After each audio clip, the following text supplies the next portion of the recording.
بسم اللہ الرحمن الرحیم۔ اہل ایمان پر امر بالمعروف و نہی عن المنکر کی ذمہ داری بحیثیت خیر امت۔ فہرست موضوعات تفہیم القرآن جلد اول، عنوان اقامت دین، صفحہ 279، سورہ آل عمران آیت 110۔ بسم الله الرحمن الرحيم. كنتم خير أمة أخرجت للناس تأمرون بالمعروف وتنهون عن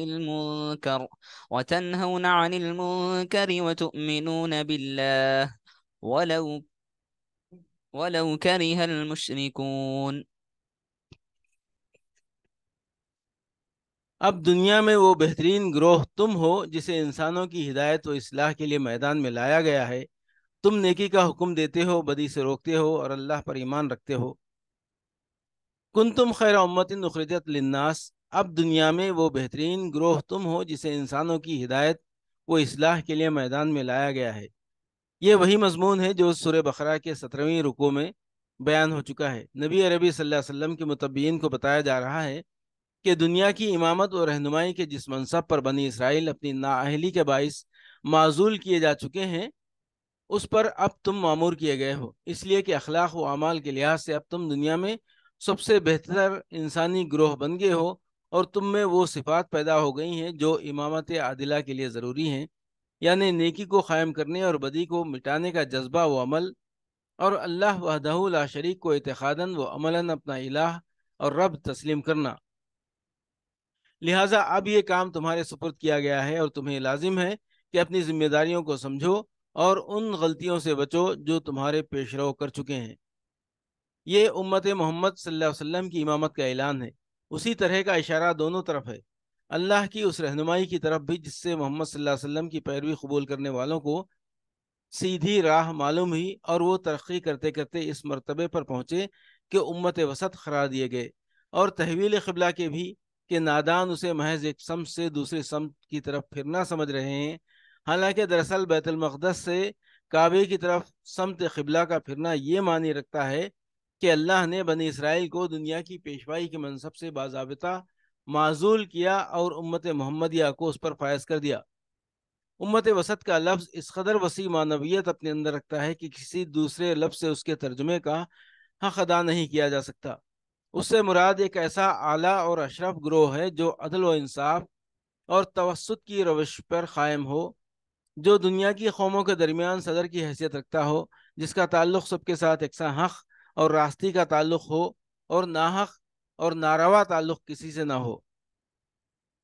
پھر یہ جو فرمایا کہ تمہیں امت وسط اس لیے بنایا گیا ہے کہ تم لوگوں پر گواہ ہو اور رسول تم پر گواہ ہو، تو اس سے مراد یہ ہے کہ آخرت میں جب پوری نوع انسانی کا اکٹھا حساب لیا جائے گا، اس وقت رسول ہمارے ذمہ دار نمائندے کی حیثیت سے تم پر گواہی دے گا کہ فکر صحیح اور عمل صالح اور نظام عدل کی جو تعلیم ہم نے اسے دی تھی، وہ اس نے تم کو بے کم و کاست پوری کی پوری پہنچا دی، اور عملاً اس کے مطابق کام کر کے دکھا دیا۔ اس کے بعد رسول کے قائم مقام ہونے کی حیثیت سے تم کو عام انسانوں پر گواہ کی حیثیت سے اٹھنا ہوگا، اور یہ شہادت دینی ہوگی کہ رسول نے جو کچھ تمہیں پہنچایا تھا وہ تم نے انہیں پہنچانے میں، اور جو کچھ رسول نے تمہیں دکھایا تھا وہ تم نے انہیں دکھانے میں اپنی حد تک کوئی کوتاہی نہیں کی۔ اس طرح کسی شخص یا گروہ کا اس دنیا میں خدا کی طرف سے گواہی کے منصب پر معمور ہونا ہی در حقیقت اس کا امامت اور پیشوائی کے مقام پر سرفراز کیا جانا ہے۔ اس میں جہاں فضیلت اور سرفرازی ہے، وہیں ذمہ داری کا بہت بڑا بار بھی ہے۔ اس کے معنی یہ ہے کہ جس طرح رسول اللہ صلی اللہ علیہ وسلم اس امت کے لیے خدا ترسی، راست روی، عدالت اور حق پرستی کی زندہ شہادت بنے، اسی طرح اس امت کو بھی تمام دنیا کے لیے زندہ شہادت بننا چاہیے، حتیٰ کہ اس کے قول اور عمل اور برتاؤ ہر چیز کو دیکھ کر دنیا کو معلوم ہو کہ خدا ترسی اس کا نام ہے، راست روی یہ ہے، عدالت اس کو کہتے ہیں، اور حق پرستی ایسی ہوتی ہے۔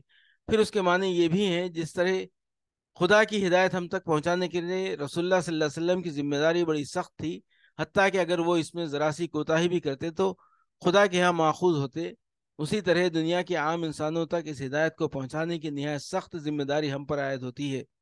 اگر ہم خدا کی عدالت میں واقعی اس بات کی شہادت نہ دے سکے کہ ہم نے تیری ہدایت جو تیرے رسول کے ذریعے سے ہمیں پہنچی تھی تیرے بندوں تک پہنچا دینے میں کوئی کوتاہی نہیں کی ہے تو ہم بہت بری طرح پکڑے جائیں گے، اور یہی امامت کا فخر ہمیں وہاں لے ڈوبے گا۔ ہماری امامت کے دور میں ہماری واقعی کوتاہیوں کے سبب سے خیال اور عمل کی جتنی گمراہیاں دنیا میں پھیلی ہیں اور جتنے فساد اور فتنے خدا کی زمین میں برپا ہوئے ہیں، ان سب کے لیے ائمہ شر اور شیاطین انس و جن، جن کے ساتھ ساتھ ہم بھی ماخوذ ہوں گے۔ ہم سے پوچھا جائے گا کہ جب دنیا میں معصیت، ظلم اور گمراہی کا یہ طوفان برپا تھا تو تم کہاں مر گئے تھے؟ اہل ایمان پر امر بالمعروف و نہی عن المنکر کی ذمہ داری بحیثیت خیر امت۔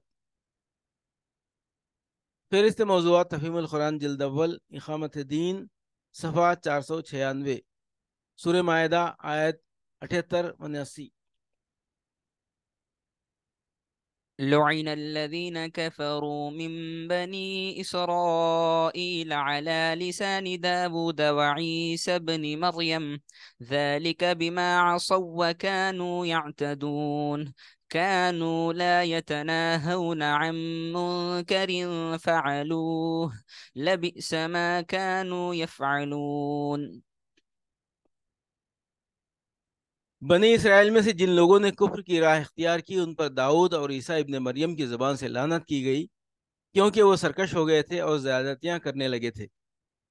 انہوں نے ایک دوسرے کو برے افعال کے ارتکاب سے روکنا چھوڑ دیا تھا، برا طرز عمل تھا جو انہوں نے اختیار کیا۔ امر بالمعروف اور نہی عن المنکر موجب فلاح ہے۔ فہرست موضوعات تفہیم القرآن جلد اول، عنوان اقامت دین، صفحہ 278، سورہ آل عمران آیت 104۔ وَلْتَكُن مِّنكُمْ أُمَّةٌ يَدْعُونَ إِلَى الْخَيْرِ وَيَأْمُرُونَ بِالْمَعْرُوفِ وَيَنْهَوْنَ عَنِ الْمُنكَرِ وَأُولَئِكَ هُمُ الْمُفْلِحُونَ۔